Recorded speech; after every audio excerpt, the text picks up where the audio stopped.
What is up, everybody? I'm back, and I'm continuing to go over articles that were being printed in the press at the time of Steven Avery and Brendan Dassey's arrest and what was being printed at the time their trial was going on. The first article today is from December 22nd, 2006, and it is from the Janesville Gazette. And it is the first time I remember seeing the Making a Murderer filmmakers being mentioned in anything. The article states, filmmakers wants subpoena squashed in Steven Avery's case. A New York documentary filmmaker wants a judge to squash a subpoena seeking interviews she has conducted in Steven Avery's case. Laura Ricciardi, who is an attorney and a graduate film student at Columbia University, said she became interested after reading about Steven Avery, who served 18 years in prison for a crime he didn't commit before being exonerated by DNA evidence and released in 2003.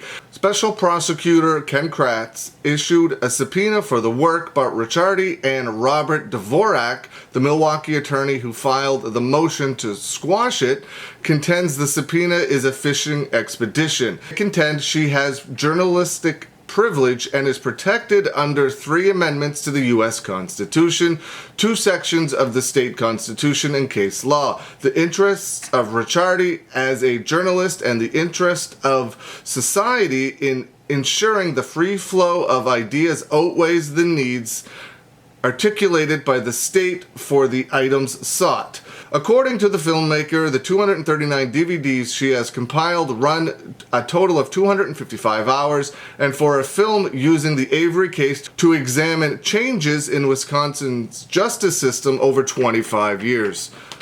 So that is the very first time I remember the Making a Murderer filmmakers being mentioned in anything. It didn't even have a name yet, or at least the name wasn't printed yet. But this is when the Making a Murderer filmmakers started to get involved in the case from a legal aspect. The Ken Kratz trying to get all of the information that they had. He clearly wanted to know everything that they had, and it probably had nothing to do specifically with Steven Avery. He wanted to know what the Making a Murderer filmmakers had that were showing all of the illegal, alleged things that the police were doing, that Ken Kratz was doing, that everybody on the other side of this case was doing, so that they knew how to protect themselves when this information all came out. Is it lucky that the Making a Murderer filmmakers were there documenting everything? Could you imagine if they weren't there?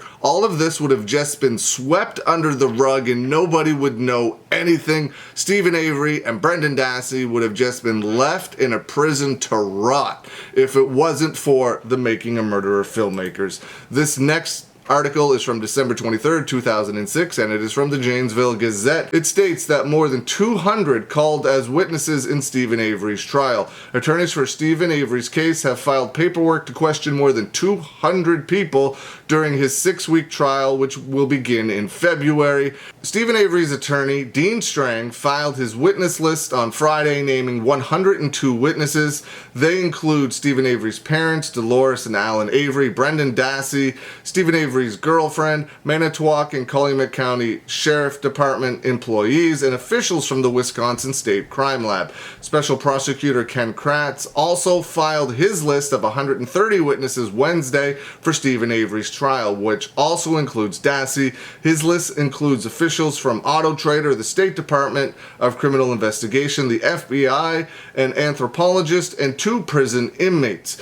Family members of Halbach and suspects are also listed. This next article is from December 28th, 2006, and it is not specifically about Steven Avery or Brendan Dassey's case, but it is an article that was written for the top news in Wisconsin in 2006, and it states the election and violence topped the news in 2006, and Making a Murderer was number 7 on the list. It states a murder investigation involving a photographer slain in 2005 took a shocking turn in February. Brendan Dassey, then 16, reportedly detailed to investigators how he and his uncle, 44, killed Teresa Halbach before burning her body near Mershot. Stephen Avery and Brendan Dassey are scheduled for trial in 2007. So that was the 7th most popular thing in Wisconsin in 2006. And the last article we're going to talk about today is from December 21st, 2006, and it's from the Madison, Wisconsin State Journal. Blood shortage questions may boost Stephen Avery's case. Defendant says evidence was planted in case against him. A sample of Stephen Avery's blood may have been improperly stored, a discovery that could support Avery's claim that evidence was planted in the case that resulted in homicide charges against him.